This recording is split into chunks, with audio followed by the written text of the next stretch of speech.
خلافت کی ذمہ داریاں آئی ہیں تو وہ عمر کس طرح سے اس کو نبھاتے ہیں، یہ ایک الگ دل آویز داستان۔ احساس ذمہ داری کیا ہے کہ اگر نیل کے کنارے ایک بکری بھی مر جاتی ہے پیاس سے تو عمر سے اس کا بھی حساب ہوگا۔ راتوں کی تنہائیوں میں اٹھ اٹھ کے عمر پہرا دے رہے ہوتے ہیں۔ یہ حضرت عمر ہیں رضی اللہ تعالیٰ عنہ، کس طرح سے نظم کو چلاتے ہیں، اور امر بالمعروف اور نہی عن المنکر کا جذبہ کس طرح سے آپ کے رگ و ریشہ کے اندر محو نفوس تھا کہ جب آخری وقت آتا ہے، ایک ظالم لولو فیروز نامی مجوسی آپ پر حملہ آور ہوتا ہے اور مسجد کے اندر شہید کیے جاتے ہیں۔ سیدنا عمر رضی اللہ تعالیٰ عنہ کے بارے میں حضور نے خبر دے رکھی تھی کہ یہ میرا غلام، یہ میرا صحابی شہید ہوگا۔ جب پہاڑ جھوم اٹھا تو فرمایا انما علیک نبی و صدیق و شہیدان، تمہارے اوپر ایک نبی ہے، ایک صدیق اور 2 شہید ہیں۔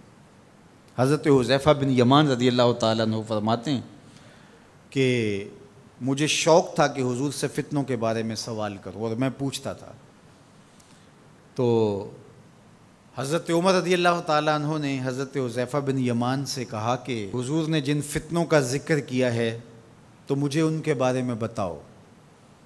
تو حضرت حذیفہ کہنے لگے کہ وہ فتنے آپ کے دور میں نہیں آئیں گے، اس لیے کہ آپ کے اور ان فتنوں کے درمیان ایک مضبوط دروازہ ہے، جب تک وہ دروازہ موجود ہے تو فتنے نہیں آئیں گے۔ تو حضرت عمر نے کہا کہ وہ دروازہ کھولا جائے گا یا توڑا جائے گا؟ تو حضرت حذیفہ بولے توڑا جائے گا۔ تو اس سے مراد حضرت سیدنا عمر رضی اللہ تعالی عنہ کی شہادت تھی۔ آپ کو شہید کیا گیا مسجد کے اندر، لیکن جب آپ کو اٹھایا گیا، وہاں سے لایا گیا تو خون بہت زیادہ بہہ رہا تھا، تو لوگ آپ کا حال پوچھنے آ رہے تھے۔ تو ایک انصاری جوان آئے اور انہوں نے آپ کا حال پوچھا، تو ان کی شلوار ٹخنوں سے نیچے لٹک رہی تھی اور حضرت عمر رضی اللہ تعالیٰ عنہ کی نظر پڑی، تو آپ نے اس نوجوان سے کہا کہ میرا حال تو ٹھیک ہے، تیرا حال ٹھیک نہیں ہے، چونکہ اس سے تیرے کپڑے بھی خراب ہوں گے، اور جو ہے وہ جو حضور نے طریقہ سنت ہمیں دیا ہے اس سے یہ ہٹ کر انداز ہے جو تم نے اختیار کیا ہے۔ تو اس لمحے بھی عمل تبلیغ کو ترک نہیں کیا۔